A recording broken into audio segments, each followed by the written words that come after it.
دل کی چمک بڑھائے صلی علی محمد، ہر درد کی دوا ہے صلی علی محمد۔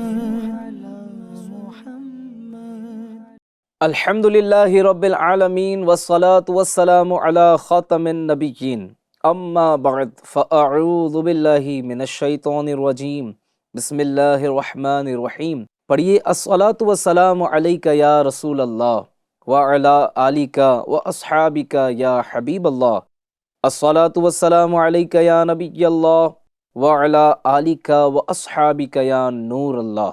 ایف جین چینل کے ناظرین، ایف جین چینل کا بڑا ہی پیارا عشق رسول بڑھانے والا، ذکر و درود سکھانے والا اور نیکی کی طرف بلانے والا پروگرام ہر درد کی دوا ہے صلی علی محمد لیے حاضر ہیں۔ آپ سے گزارش ہے آج کے پروگرام میں انشاءاللہ الکریم بڑی اہم باتیں ہم سننے والے ہیں، سیکھنے والے ہیں، اور اس میں بہت ساری نصیحت کے مدنی پھول بھی موجود ہیں، حدیثیں بھی ہم یقیناً سنیں گے اور کچھ ایمان افروز واقعات بھی سنیں گے، لہٰذا اول تاخیر ہمارے ساتھ شامل رہیے اور اس کی برکتیں حاصل کیجیے۔ آئیے نیت کرتے ہیں اللہ رسول کی رضا پانے، ثواب کمانے کے لیے مکمل ایپیسوڈ دیکھیں گے اور انشاءاللہ جو سنیں گے اس پر عمل کرتے ہوئے دوسروں تک پہنچانے کی سعادت بھی حاصل کریں گے۔ حضرت کعب بن عجرہ رضی اللہ تعالی عنہ سے مروی ہے کہ رسول اللہ صلی اللہ علیہ وآلہ وسلم نے ایک دن ارشاد فرمایا، ممبر لے آؤ۔ جب ممبر لایا گیا تو پھر آپ صلی اللہ علیہ وسلم پہلے درجے پر آپ نے، یعنی پہلا جو سٹیپ تھا وہاں قدم رکھنے کا، اس پر آپ نے قدم رکھا اور آپ چڑھے تو فرمایا آمین۔ دوسرے درجے پر چڑھے تو پھر فرمایا آمین۔ تیسرے درجے پر بھی آپ نے فرمایا آمین۔ جب آپ علیہ الصلاۃ والسلام نیچے تشریف لائے تو ہم نے عرض کی کہ یا رسول اللہ صلی اللہ علیہ وسلم، آج ہم نے آپ کے منہ سے ایسی بات سنی ہے کہ جو پہلے کبھی نہیں سنی۔ تو اللہ پاک کے پیارے پیارے آخری نبی صلی اللہ علیہ وسلم نے فرمایا کہ جبریل امین علیہ الصلاۃ والسلام میرے پاس آئے اور انہوں نے دعا کی، وہ شخص ہلاک ہو جائے جو رمضان کا مہینہ پائے اور اس کی مغفرت نہ ہو۔ آقا نے صلی اللہ علیہ وسلم نے فرمایا کہ اس دعا پر میں نے آمین کہی۔ جب میں نے دوسری سیڑھی پر قدم رکھا تو جبریل امین علیہ السلام نے دعا کی کہ ہلاک ہو جائے وہ شخص جس کے سامنے آپ علیہ الصلاۃ والسلام کا ذکر ہوا اور وہ آپ علیہ السلام پر درود نہ بھیجے۔ آقا کریم صلی اللہ علیہ وسلم فرماتے ہیں کہ میں نے اس دعا پر بھی آمین کہی۔ جب تیسری سیڑھی پر قدم رکھا تو جبریل امین علیہ السلام نے دعا کی کہ ہلاک ہو جائے وہ شخص جو اپنے والدین کو یا ان میں سے کسی ایک کو بڑھاپے میں پائے اور وہ اسے جنت میں داخل نہ کروا دیں، یعنی وہ اپنے والدین کی خدمت کر کے جنت حاصل نہ کرے۔ میرے آقا صلی اللہ علیہ وآلہ وسلم نے فرمایا کہ میں نے اس دعا پر بھی آمین کہا۔ اللہ اکبر، اللہ اکبر۔ ایف جین چینل کے ناظرین، یہ تینوں باتیں سمجھنے والی ہیں، دل دہلا دینے والی، دل ہلا دینے والی باتیں ہیں۔ رمضان تو ہم سب نے پایا اور ایک بار نہیں کئی بار پایا۔ رمضان میں ایسی عبادتیں کر لی کہ اللہ تبارک و تعالی ہم سے راضی ہو جائے، ہمارے گناہ معاف ہو جائیں، ہماری مغفرت ہو جائے۔ اب کی بار رمضان جب ملے نا تو اس جستجو کے ساتھ، اس فکر کے ساتھ ہم نے عبادت کرنی ہے کہ کسی بھی صورت ہم نے اللہ رب العالمین کو راضی کرنا ہے اور مغفرت کی خیرات اللہ رب العالمین کی بارگاہ سے حاصل کرنی ہے۔ ورنہ سمجھنے کی کوشش کیجئے کہ یہ آمین کہنے والی شخصیت کون ہے؟ جو تمام نبیوں کے سردار ہیں۔ دعا کرنے والی شخصیت کون ہے؟ جو تمام فرشتوں کے سردار ہیں۔ یعنی اب اس دعا کی قبولیت میں تو کوئی شک رہا ہی نہیں نا۔ دعا کرنے والے سارے فرشتوں کے سردار ہیں اور آمین فرمانے والے سارے نبیوں کے سردار ہیں۔ اس کی قبولیت میں تو کوئی شک نہیں ہے۔ جس کو بھی رمضان ملا اور وہ نہ بخشا گیا، اس نے ایسے کام نہ کیے کہ اللہ تبارک و تعالیٰ اس کی بخشش کرے، تو وہ ہلاکت اس کا مقدر ہو جائے گی۔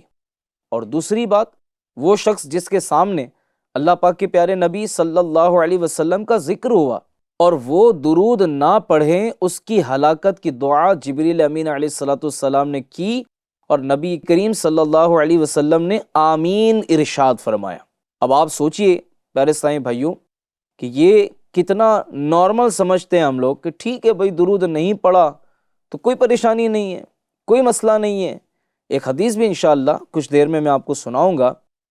درود پاک نہ پڑھنا، اور خاص طور پر جب نام نامی اس میں گرامی صلی اللہ علیہ وسلم لیا جائے، اس وقت نبی کریم علیہ الصلوۃ والسلام کا ذکر خیر سن کر درود نہ پڑھنا، اس کے نقصانات بھی بتاؤں گا۔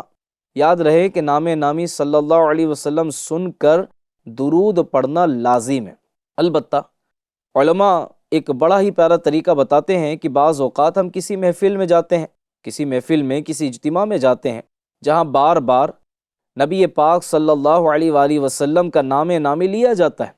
اب وہاں پر اگر درود پڑھنا رہ گیا تو علماء کہتے ہیں کہ بندہ پورے دن میں ایک مخصوص ایک فگر فکس کر لے، ایک تعداد طے کر لے، 100 بار 200 بار 500 بار جتنا پڑھ سکتے ہیں، اور اللہ توفیق دے تو اسے ضرور پڑھیں، تاکہ اگر کسی وقت کسی محفل میں کسی جگہ پر درود پاک پڑھنا رہ گیا تو یہ اس کا قائم مقام ہو جائے گا۔ تو درود پاک کتنا ضروری ہے آپ کو اندازہ ہو رہا ہوگا۔ اور تیسری بات، جن کے والدین ہیں اور والدین کی خدمت نے اسے جنت میں نہ پہنچایا، وہ بھی ہلاک ہو جائے جبریل امین علیہ الصلوۃ والسلام کی طرف سے، اور نبی کریم علیہ الصلوۃ والسلام نے اس پر آمین کہی۔ اے وہ خوش نصیبوں کہ جن کے ماں باپ زندہ ہیں یا دونوں میں سے کوئی ایک زندہ ہے، ان کی خدمت کیجئے، ان سے دعائیں لیجئے، ان کی برکتیں حاصل کیجئے۔ پوچھئے ان سے کہ جن کے ماں باپ نہیں ہیں، جن کے والد نہیں ہیں یا جن کی ماں نہیں ہے، کبھی جا کر ان سے پوچھئے گا کہ ماں باپ کے بغیر زندگی کیسی گزر رہی ہے۔ وہ کہیں گے یار جب ماں باپ تھے تو بڑی سکون کی زندگی تھی۔ اچھا، ماں باپ کو اپنی اولاد سے کبھی جیلسی نہیں ہوتی، حسد نہیں کرتے ماں باپ اپنی اولاد کی ترقی سے؟ ماں باپ کی زبان پر اولاد کے لیے جب دیکھیں دعائیہ کلمات ہوتے ہیں، تو جن کے پاس ماں باپ ہیں ان کی خدمت کر کے ان سے دعا لیجئے۔ بعض لوگ صرف کہہ دیتے ہیں کہ جناب ہم ماں باپ سے محبت کرتے ہیں، لیکن ان کا رویہ اپنے والدین کے ساتھ، اپنے ماں باپ کے ساتھ کوئی اتنا اچھا بھی نہیں ہوتا۔ اونچی آواز میں بات نہ کیا کریں، اپنے رویے پہ غور کر لیں نا کہ اپنے ماں باپ کے ساتھ ہمارا کیا انداز ہے۔ اونچی آواز میں بات کرنا، آنکھیں دکھانا، بات نہ ماننا، گھر کے کام پر دھیان نہ دینا، والدین کی خدمت نہ کرنا، ان کا کہا نہ ماننا، اس طرح کے بہت سے معاملات لگے ہوئے ہیں۔ دوستوں کے لیے ٹائم ہے، ماں باپ کے لیے ٹائم نہیں ہے۔ سوشل میڈیا کے لیے ٹائم ہے، والدین کے لیے ٹائم نہیں ہے۔ تو ان کی زندگی میں ہی ان کی قدر کیجیے، ورنہ پھر جب ماں باپ چلے جاتے ہیں تو نارملی تیجا 40واں برسی تو ہم کر ہی رہے ہوتے ہیں، ہزاروں روپیہ نیاز پر خرچ کر دیں، ثواب کی نیت سے کرنا بھی چاہیے، یہ بھی سال ثواب کا ایک ذریعہ ہے۔ لیکن جب وہ حیات ہیں تب ان پر پیسہ خرچ کرنے کے لیے ہم تیار نہیں ہیں۔ ان کی دواؤں پر پیسہ خرچ کرنا بھاری لگ رہا ہوتا ہے، ان کا علاج کروانا بھاری لگ رہا ہوتا ہے، ان کی ضرورتوں کو پورا کرنا بھاری لگ رہا ہوتا ہے، لیکن اپنی ذات پر، اپنی آل اولاد پر، اپنے بیوی بچوں پر خرچ کرنے میں ہمیں کوئی پرابلم ہی نہیں ہے، لیکن ماں باپ پر خرچ کرنے میں اولاد سوچ رہی ہوتی ہے۔ انہوں نے ہمارے علاج پر خرچ کرتے وقت کبھی نہیں سوچا کہ میں اگر اس پر خرچ کر دوں گا تو میرا کیا ہوگا۔ نہیں، ایسے والدین بھی آپ کو ملیں گے، دنیا میں ایسے واقعات بھی سننے کو ملتے ہیں کہ کسی نے اپنا گھر بیچ دیا بچوں کے علاج کے لیے، اپنا خود کا گھر بیچ دیا، کرائے کے گھر میں رہنا پڑ رہا ہے، جمع پونجی جس کے ذریعے وہ اپنا کاروبار کرتا تھا بچوں کے علاج پر لگا دیا۔ ہاں، آپ کی جان بچانے کے لیے ماں باپ نے اپنا سب کچھ لگا دیا، اور آج جب بچے بڑے ہوتے ہیں تو ماں باپ سے پوچھتے ہیں ہمارے لیے کیا کیا، ہمارے لیے کیا چھوڑ کر گئے والد صاحب، دکھ، پریشانی، قرض داری۔ اللہ اکبر، کیا ہو گیا؟ یہ سب کیسے بول لیتے ہیں ہم؟ کیسے ہماری زبان سے اس طرح ماں باپ کے لیے نکل جاتا ہے؟ یاد رکھیے، جیسا بوئیں گے ویسا کاٹیں گے۔ اگر آج آپ اپنے ماں باپ کے ساتھ غلط رویے اختیار کرتے ہیں تو کل آپ کی اولاد آپ کے ساتھ یہی انداز اختیار کرے گی، اس وقت بہت شرمندگی ہوگی، اور اگر ماں باپ ناراض ہی دنیا سے چلے گئے کہ ان سے معافی بھی نہیں مانگ سکے، ان کو راضی بھی نہیں کر سکے، اب کیا کریں گے؟ تو جن کے ماں باپ ہیں وہ اپنے ماں باپ کو راضی کر لیں اور آگے بڑھ کر اپنے ماں باپ سے ہاتھ جوڑ کر معافی مانگ لیں۔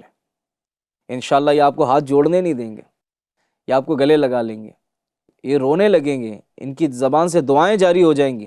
تو چلیں آج کے اس پروگرام سے ہم نیت کرتے ہیں انشاءاللہ اپنے والدین کو خوش رکھیں گے، ان کا خیال رکھیں گے۔ اپنی دو چیزیں ضرورت کی کم ہو جائیں گی چلے گا، ماں باپ کو دو ضرورت کی چیزیں زیادہ لا کر دیجیے، ان کی کیئر زیادہ کیجیے۔ سب کا آلٹرنیٹ آپ کو مل جائے گا دنیا میں، ماں باپ کا نہیں ملے گا، اس لیے جب یہ ہیں تو ان کی خدمت کر لیں۔ اللہ پاک ہم سب کو عمل کی توفیق دے، ورنہ دیکھیں اس معاملے میں ہلاکت کی دعا کرنے والے جبریل امین علیہ السلام ہیں، اور اس پر آمین فرمانے والی ذات رب کائنات کے حبیب صلی اللہ علیہ وسلم کی ہے۔ اللہ کریم ہمیں توفیق عطا کرے اور ہم والدین کی خدمت کر کے جنت حاصل کر پائیں۔ مزید سنیے، حضرت ابن عباس رضی اللہ عنہ سے روایت ہے، رسول اللہ صلی اللہ علیہ وسلم نے فرمایا، جس کے سامنے میرا ذکر ہوا اور اس نے مجھ پر درود نہ پڑھا، اس نے جنت کا راستہ چھوڑ دیا، یعنی وہ جنت کے راستے کو بھول گیا۔ اللہ اکبر۔ یہ حدیث اتنا ڈرانے کے لیے کافی ہے کہ جس نے نبی کریم علیہ الصلوۃ والسلام کے ذکر کے باوجود ان پر درود نہ پڑھا، اس نے جنت کا راستہ چھوڑ دیا۔ رسول پاک صلی اللہ علیہ وسلم فرماتے ہیں، جس کے سامنے میرا ذکر ہوا اور اس نے مجھ پر درود نہ بھیجا، وہ آگ میں داخل ہوا۔ الامان والحفیظ، الامان والحفیظ۔ تو اے میرے پیارے ناظرین، نیت کر لیں جب جب حضور کا نام سنیں اتنا پڑھ لیا کریں، صلی اللہ علیہ وسلم، صلی اللہ علیہ وسلم۔ جیسے محبوب کا نام شروع ہو، ذکر شروع ہو، الرٹ ہو جائے، اور جیسی نام مکمل ہو ہم پڑھیں صلی اللہ علیہ وآلہ وسلم۔ تو ناظرین، اگر نبی کریم صلی اللہ علیہ وسلم پر ہم درود پاک پڑھیں تو بڑی برکتیں ملتی ہیں، کام بن جاتے ہیں، بخشش ہو جاتی ہے۔ نہ پڑھنے کے نقصانات ہیں، ابھی آپ نے سنا، اور پڑھنے کے فوائد بھی ہیں۔ تو ابو العاص احمد بن منصور رحمۃ اللہ علیہ جب آپ کا انتقال ہوا تو اہل شیراز میں سے ایک شخص نے انہیں خواب میں شیراز کی جامع مسجد کی محراب میں کھڑے ہوئے دیکھا۔ آپ رحمۃ اللہ علیہ کے بدن پر خوبصورت لباس اور سر پر جواہر سے مزین تاج سجا ہوا ہے۔ وہ شخص نے پوچھا کہ حضور، اللہ عز و جل نے آپ کے ساتھ کیا معاملہ فرمایا؟ آپ رحمۃ اللہ علیہ نے جواب دیا کہ اللہ رب العالمین نے میری مغفرت فرما دی، میری عزت و تکریم کی گئی اور مجھے جنت میں داخل فرما دیا۔ وہ شخص نے پوچھا کہ اس عظمت و عزت کا سبب آپ کا کون سا عمل بنا؟ آپ نے فرمایا، میرے حضور صلی اللہ علیہ وسلم کی ذات اقدس پر کثرت سے درود و سلام پڑھنا میری اس عزت و اکرام کا سبب بنا۔ سبحان اللہ، سبحان اللہ۔ دنیا میں درود پڑھیں تو دنیا میں عزت، قیامت میں عزت، قبر میں برکت و راحت، اور قیامت میں بھی انشاءاللہ عزت نصیب ہوگی۔ نام لیوا ان کے جو ہوئے، ان کے اونچے نام ہو گئے۔ سبحان اللہ۔ نام لیوا ان کے جو ہوئے، ان کے اونچے نام ہو گئے، ان کے جو غلام ہو گئے، وقت کے امام ہو گئے۔ سبحان اللہ، سبحان اللہ۔ ناظرین اکرام، ایک واقعہ بھی آپ کو سناتا ہوں۔ ایک صوفی صاحب فرماتے ہیں کہ میں نے مصطح نامی ایک شخص کو ان کی وفات کے بعد دیکھا، جو اپنی زندگی میں مزاحیہ طبیعت کے مالک تھے، بہت زیادہ مذاق کیا کرتے تھے۔ میں نے ان سے پوچھا کہ اللہ رب العالمین نے تمہارے ساتھ کیا برتاؤ کیا؟ مصطح نے کہا کہ اللہ رب العالمین نے مجھے معاف فرما دیا۔ میں نے پوچھا کون سا عمل تمہاری معافی کا سبب بن گیا؟ تو اس نے بتایا کہ میں ایک محدث کے پاس حدیث لکھا کرتا تھا، وہ حدیث بیان کرتے، میں حدیث لکھا کرتا تھا۔ ایک دن میرے استاد صاحب نے نبی پاک علیہ الصلاۃ والسلام پر درود پڑھا، تو میں نے ان کے ساتھ بلند آواز میں درود پاک پڑھا۔ بلند آواز سے جب درود پڑھا تو جتنے لوگ وہاں موجود تھے سب نے وہ سن کر درود پاک پڑھنا شروع کر دیا۔ اللہ رب العالمین نے اس دن ہم سب کی بخشش فرما دی۔ سبحان اللہ۔ کیا کہنے درود و سلام کے، کیا کہنے آقا کریم علیہ السلام پر درود پاک پڑھنے کے۔ اللہ کریم نے اپنے محبوب کو وہ رفعتیں، وہ بلندی، وہ شان، وہ مقام عطا فرمایا کہ غلام اگر حضور کا نام لیں، حضور پہ درود پڑھیں تو دنیا و آخرت میں برکتیں پاتے ہیں۔ کیا بات ہے، سبحان اللہ۔ ایک اور واقعہ میں آپ کو سناتا ہوں کہ حضور علیہ الصلوۃ والسلام سے جو محبت کرتے ہیں، حضور کا نام پڑھتے ہیں، سنتے ہیں، درود پڑھتے ہیں، انگوٹھے چوم کر آنکھوں سے لگاتے ہیں، سبحان اللہ، انہیں کیسی برکتیں ملتی ہیں۔ بنی اسرائیل کا ایک شخص تھا، انتہائی گناہ گار تھا، انتہائی گناہ گار۔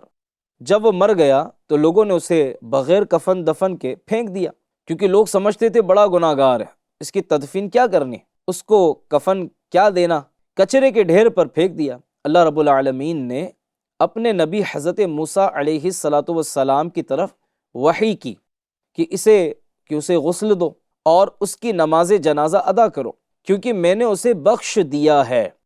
موسیٰ علیہ الصلاۃ والسلام نے پوچھا، یا رب، تو نے کس عمل کی وجہ سے اس شخص کو بخش دیا؟ اللہ تعالیٰ نے فرمایا، اس نے ایک دن تورات کو کھولا تو اس میں محمد صلی اللہ علیہ وسلم کا نام لکھا ہوا پایا، اس نے آپ صلی اللہ علیہ وآلہ وسلم پر درود پڑھا، اس لیے میں نے اس کو معاف فرما دیا۔ اللہ اکبر۔ ناظرین اکرام، غور طلب بات ہے کہ اتنا بڑا گناہ گار جس کی زندگی کا اکثر حصہ نافرمانیوں میں گزر گیا، بعض کتابوں میں تو مدت بھی بیان کی کہ 200 سال اس کی عمر تھی، 200 سال گناہوں میں گزارے اس نے۔ اللہ اکبر۔ کرم کیسا ہوا؟ اچھا، ایک اور سمجھنے والی بات کہ وہ موسیٰ علیہ الصلوۃ والسلام کا امتی تھا، حضور جان عالم صلی اللہ علیہ وسلم کا امتی نہیں تھا، موسیٰ علیہ السلام کا امتی تھا۔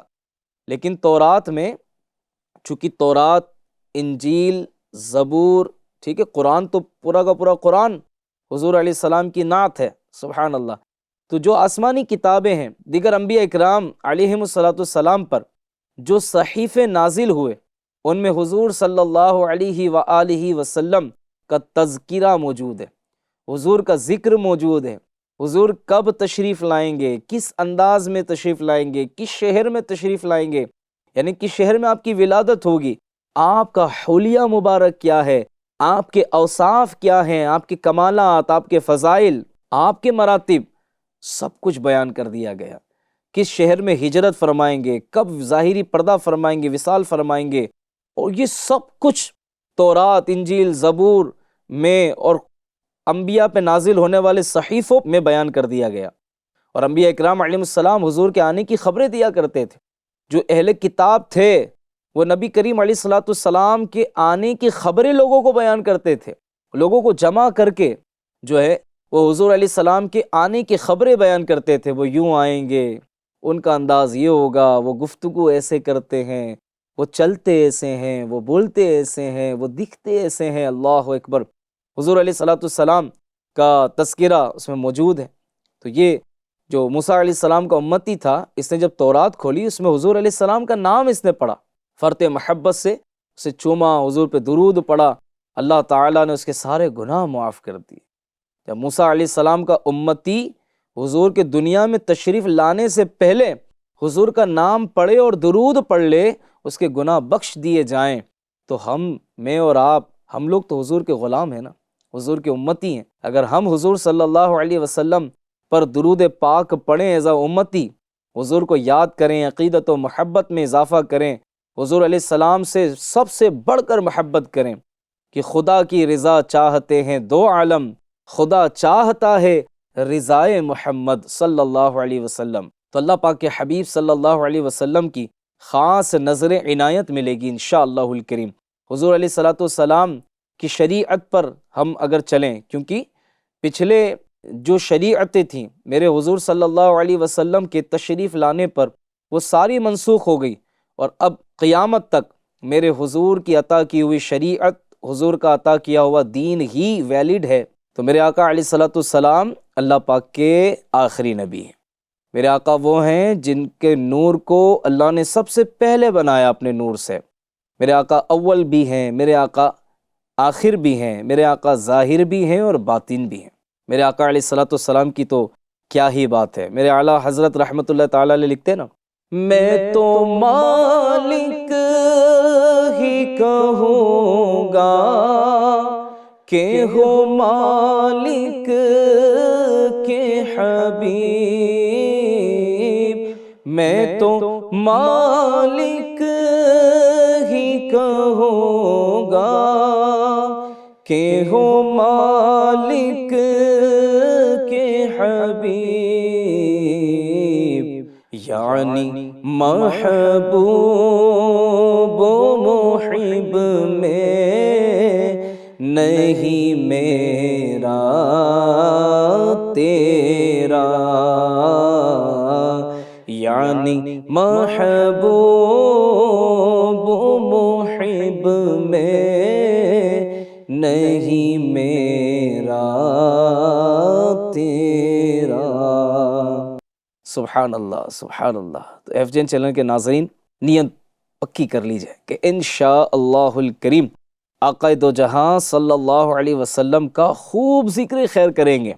صرف 12ویں میں ہی میلاد نہیں منانی ہوتی، صرف 12ویں میں ہی آقا کریم علیہ السلام کے اوصاف بیان کر دیے، آقا علیہ السلام کی سیرت بیان کر دی، پیارے نبی صلی اللہ علیہ وسلم کی آمد کے تذکرے کر دیے، اور پھر اب اگلے سال ہی کرنا ہے۔ نہیں، غلام کا انداز یہ ہونا چاہیے کہ اٹھتے بیٹھتے چلتے پھرتے موقع با موقع خود موقع تلاش کریں، بس میں آقا کریم کا ذکر کر لوں۔ میرے آقا صلی اللہ علیہ وسلم اس انداز میں زندگی گزارتے تھے، میرے آقا کھانا ایسے کھاتے تھے، کھانا ایسے تناول فرماتے تھے، میرے آقا کا پانی پینے کا انداز یہ تھا، میرے آقا کا بال کو جمانے کا، بالوں کو سیٹ کرنے کا انداز یہ تھا، میرے آقا کا امامہ ایسا تھا۔ میرے بات بات پر محبوب کا ذکر ہونا چاہیے، اور یہ بھی ایک اصولی سی بات ہے ناظرین کہ جب بندہ کسی سے بہت محبت کرتا ہے نا تو اس کا بہت زیادہ ذکر کرتا ہے، اسے بار بار یاد کرتا ہے، اور پھر جس کا بار بار ذکر کیا جائے، بار بار جس کو پکارا جائے، ایک دن اس کی طرف سے خاص کرم ہو ہی جاتا ہے۔ تو ہم غلامان مصطفیٰ حضور کی خاص توجہ چاہتے ہیں تو بار بار ذکر کریں، بار بار فریادیں کریں، پکاریں، تذکرہ کریں، انشاءاللہ کرم ہوگا۔ اور ہمیں صحابہ کی سیرت سے بھی یہی سیکھنے کو ملتا ہے ناظرین۔ صحابہ اکرام علیہم رضوان بھی حضور علیہ السلام کیا ذکر خیر کرتے تھے، سامنے ہوتے تو دیدار کرتے تھے، حضور کی باتیں سنتے تھے، اور جب حضور کی بارگاہ سے اٹھ کر جاتے تو بھی حضور کے خیالات میں گم ہوتے تھے، حضور کا ذکر کرتے تھے، حضور کی باتیں کرتے تھے، اپنے گھر میں ہوتے تو بھی حضور کی باتیں کیا کرتے تھے۔ آج اس لیول کے، اس انداز کے عشق رسول کی ہمیں ضرورت ہے۔ کہیں ہم صرف عاشق رسول اپنے آپ کو کہلانے والے نہ رہ جائیں کہ میں صرف عاشق رسول۔ عاشق رسول صرف کہنے والا نہیں ہوتا، عاشق رسول عمل سے بھی نظر آتا ہے۔ آپ کا چہرہ بتائے کہ آپ عاشق رسول ہیں، آپ کا سر بتائے کہ آپ عاشق رسول ہیں، آپ کا لباس بتائے کہ آپ عاشق رسول ہیں۔ اذان سے پہلے نماز کی تیاری شروع کر کے آپ بتائیں کہ آپ عاشق رسول ہیں۔ آپ کے ہاتھ کی تسبیح جس پر آپ درود و سلام پڑھ رہے ہیں، یا بتائے کہ آپ عاشق رسول ہیں۔ آپ کے ہاتھ میں اخبار نہیں، قرآن کریم ہو، یہ بتائے کہ آپ عاشق رسول ہیں۔ آپ کاروبار میں جھوٹ نہ بولیں، خیانت نہ کریں، ملاوٹ نہ کریں، دھوکہ نہ دیں، بتائیں آپ عاشق رسول ہیں۔ گالیاں نہ بکیں، جھگڑا نہ کریں، دو لڑنے والوں میں صلح کرا دیں، آپ بتائیں آپ عاشق رسول ہیں۔ تو عشق رسول کا انداز اس انداز میں اگر ہم اپنا لیں، ہے نا، تو انشاءاللہ ہمیں جو دیکھے گا اسے حضور علیہ السلام کی یاد آئے گی، اور وہ کہنے پر مجبور ہوگا کہ جب غلام کا یہ عالم ہے تو آقا کا عالم کیا ہوگا، ہے نا۔ اپنے تو اپنے غیر بھی بولے، اعلیٰ ہے کردار مدینے والے کا۔ میرے آقا کا وہ کردار ہے کہ اپنے تو تعریف کر ہی رہے، غیر بھی جو ہے وہ حضور علیہ السلام میں کوئی عیب ڈھونڈنے کی کوشش کرتے رہے، لیکن ان کو عیب ملے گا کیسے؟ میرے آقا صلی اللہ علیہ وسلم کو اللہ نے بے عیب پیدا کیا ہے، وہ کمال حسن حضور ہیں کہ گمان نقص جہاں نہیں، یہی پھول خار سے دور ہے، یہی شمع ہے کہ دھواں نہیں۔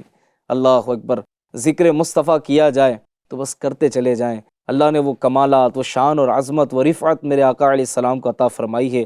اللہ کریم ہمیں حضور کا سچا غلام بنائیں، عشق رسول کی خیرات عطا فرمائیں۔ ایف جین چینل دیکھتے رہیے اور دوسروں کو بھی چینل دیکھنے کی دعوت دیجیے۔ یہ پروگرام دیکھا، اس طرح کے بہت سے پروگرامز ایف جین چینل پر آتے ہیں، اپنا زیادہ سے زیادہ وقت ایف جی این چینل کو دیجیے اور دوسروں کو دیکھنے کی بھی دعوت دیتے رہیے۔ صلو علی الحبیب صلی اللہ تعالی علی محمد صلی اللہ علیہ وآلہ وسلم۔ دل کی چمک بڑھائے صلی علی محمد، ہر درد کی دوا ہے صلی علی محمد۔